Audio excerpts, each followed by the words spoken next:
नमस्कार आदाब, मैं हूं राव अकरम और आप देख रहे हैं मेरा हिंदी यूट्यूब चैनल। अगर आप लोग मेरे इस यूट्यूब चैनल पर नए आए हैं और आपने अभी तक मेरे इस यूट्यूब चैनल को सब्सक्राइब नहीं किया है तो कृपया आपसे गुजारिश है कि मेरे चैनल को आप लोग सब्सक्राइब कर लें। मैं आपको बता दूं कि इस यूट्यूब चैनल के ऊपर मैं भूमि से संबंधित और अन्य जानकारियों से संबंधित वीडियो बनाता रहता हूं और बहुत सी ऐसी वीडियो है जिनसे आपको बहुत ही ज्ञान मिलेगा। तो आज की इस वीडियो का मेरे टॉपिक है, मैं आपको बताना चाहता हूं कि आज की इस वीडियो का टॉपिक है कि ग्राम पंचायत की भूमि आखिर किसके अधिकार में होती है और ग्राम पंचायत की जो भूमि है वो कैसे ग्राम पंचायत के अधिकार में आती है। गांव के अंदर कौन सी ऐसी भूमि है जो ग्राम पंचायत के अधिकार में आती है और साथ ही बात करेंगे कि क्या सभी भूमि राज्य सरकार की होती है या ग्राम पंचायत की होती है। आइए विस्तार से वीडियो को शुरू करते हैं और वीडियो को लाइक तो करना बिल्कुल ना भूलें। अगर आप लोग मेरे इस चैनल को ज्वाइन करना चाहते हैं तो चैनल को आप लोग ज्वाइन भी कर सकते हैं। और अगर आपका कोई सवाल है तो मैंने डिस्क्रिप्शन में अपना मोबाइल नंबर भी दे रखा है, आप मेरे उस मोबाइल नंबर पर कॉल कर सकते हैं, लेकिन शाम के समय ही आप मुझे कॉल करें। और अगर आप को इस चैनल के ऊपर किसी और जानकारी को लेना है तो आप चैनल को सब्सक्राइब करने के बाद मैंने प्लेलिस्ट में ऐसी हज़ारों वीडियो बना रखी हैं जो आपको भूमि से संबंधित, भूमि के कानून, अभी हाई कोर्ट या सुप्रीम कोर्ट ने भूमि के कब्जे को लेकर किस प्रकार के आदेश किए हैं, इस प्रकार की सभी जानकारी आपको मेरे यूट्यूब चैनल के अंदर मिल जाएगी। तो आइए जानकारी करते हैं कि ग्राम पंचायत की भूमि पर आखिर किसका अधिकार होता है। चलिए वीडियो को विस्तार से शुरू करते हैं। साथियों, मैंने हर एक वीडियो के अंदर बताया है कि अगर आपके पास भी आवासीय भूमि का पट्टा नहीं है, यानी कि आप किसी गांव के अंदर रहते हैं लेकिन वहां पर आपके लिए ऐसा कोई भूमि की व्यवस्था नहीं है जिस पर आप मकान बना लें, और साथ में प्रधानमंत्री आवास योजना से लोगों को मकान की भी आवश्यकता हो रही है और प्रधानमंत्री के द्वारा इस बात का यानी ऐलान भी किया गया है कि देश के अंदर इस बार 2023-24 के अंदर यानी 4 करोड़ मकान ऐसे लोगों को दिए जाएंगे जिन लोगों के पास रहने के लिए मकान नहीं है। लेकिन इससे पहले भी सरकार के द्वारा ऐसी भूमि उपलब्ध कराने के लिए ग्राम पंचायतों को ये एक नियम भी है कि ऐसे लोग जिनके पास ऐसी भूमि नहीं है तो उन लोगों को ग्राम पंचायत भूमि का पट्टा भी आवंटित कर देती है। मान लीजिए कि आप ऐसे व्यक्ति हैं कि आपके पास तो इस प्रकार की कोई भूमि नहीं है और प्रधानमंत्री आवास के लिए आपको आवास की आवश्यकता है, तो उसके लिए आप अपनी ग्राम पंचायत के अंदर यानी भूमि के पट्टे के लिए आवेदन कर सकते हैं। अब पट्टे का आवेदन कैसे होगा, चलिए मैं आपको बता देता हूं। अगर आपके पास गांव के अंदर इस प्रकार की भूमि नहीं है कि आप उस भूमि के ऊपर प्रधानमंत्री आवास के आधार पर भूमि के ऊपर मकान बना लें, तो आपको अपनी ग्राम पंचायत के अंदर इस प्रकार का एक आवेदन करना होगा और गांव के अंदर एक भूमि प्रबंधक समिति होती है जो एक प्रस्ताव लिखती है, ऐसे लोगों को चिन्हित करती है जिन लोगों के पास आबादी भूमि के में रहने वाले लोगों के पास आबादी भूमि के अंदर ऐसी जगह नहीं होती है जहां पर वो मकान बना ले। बस इसी आधार पर ग्राम पंचायत ऐसे लोगों को चिन्हित कर और ग्राम की ऐसी भूमि उन्हें उपलब्ध कराती है जिस पर के वो मकान अपना बना ले। और इसी प्रकार की टाइप की मैंने बहुत सी वीडियो इस YouTube चैनल के अंदर बना रखी है जिनमें मैंने विस्तार से बता रखा है कि आप पट्टे का आवेदन ग्राम पंचायत के अंदर कैसे कर सकते हैं। अब यहाँ से मैं आपको बता दूं कि कुछ लोगों का सवाल था कि अकरम भाई बताइए कि ग्राम पंचायत के अंदर ऐसी कौन सी भूमियाँ हैं जिन भूमि के अंदर ग्राम पंचायत का अधिकार होता है, और मैंने साथ साथ ये भी बताया है कि ग्राम पंचायत के अंदर ऐसी भूमि भी हैं जिन पर जो सार्वजनिक उपयोग की भूमि होती है जिन पर आप कब्जा नहीं कर सकते हैं, और ऐसी भूमि पर कब्जा कर आप अगर मकान बनाएंगे तो 100% आपके वो मकान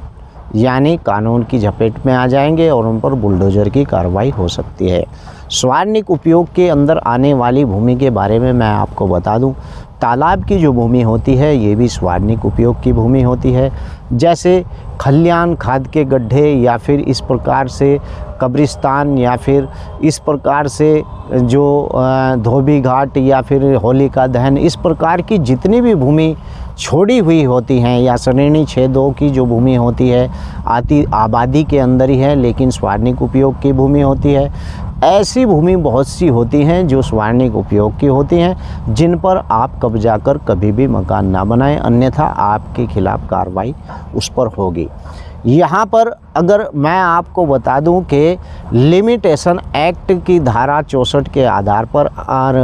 और लिमिटेशन एक्ट की धारा 112 के आधार पर अगर किसी व्यक्ति ने किसी सरकारी भूमि पर कब्जा कर रखा है और 30 साल उसे हो गए हैं,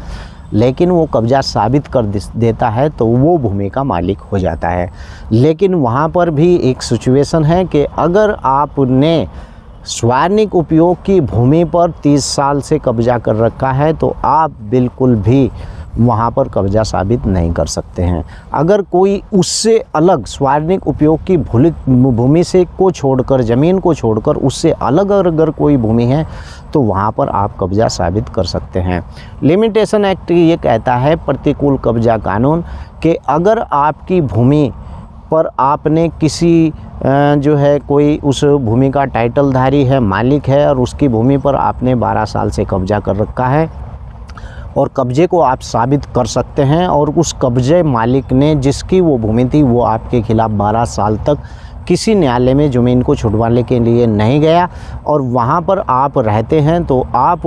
12 साल के बाद उस भूमि के ऊपर मालिकाना हक पा सकते हैं। यही लिमिटेशन एक्ट बताता है कि अगर कोई सरकारी भूमि है तो वहाँ पर समय सीमा 30 साल है। 30 साल के अंदर अगर आप उस भूमि पर रह रहे हैं और आपको वहाँ से हटाया नहीं गया है या आपके खिलाफ़ कोई कार्रवाई या आपके खिलाफ़ कोई न्यायालय में नहीं गया है और आपके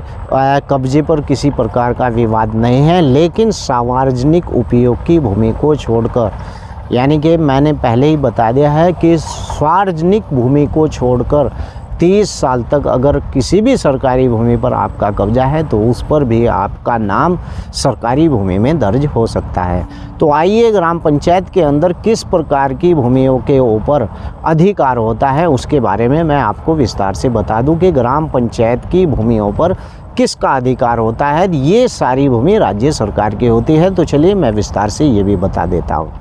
वैसे तो सारी भूमियों के ऊपर राज्य सरकार का ही अधिकार होता है। ग्राम पंचायत की जितनी भी भूमि होती हैं और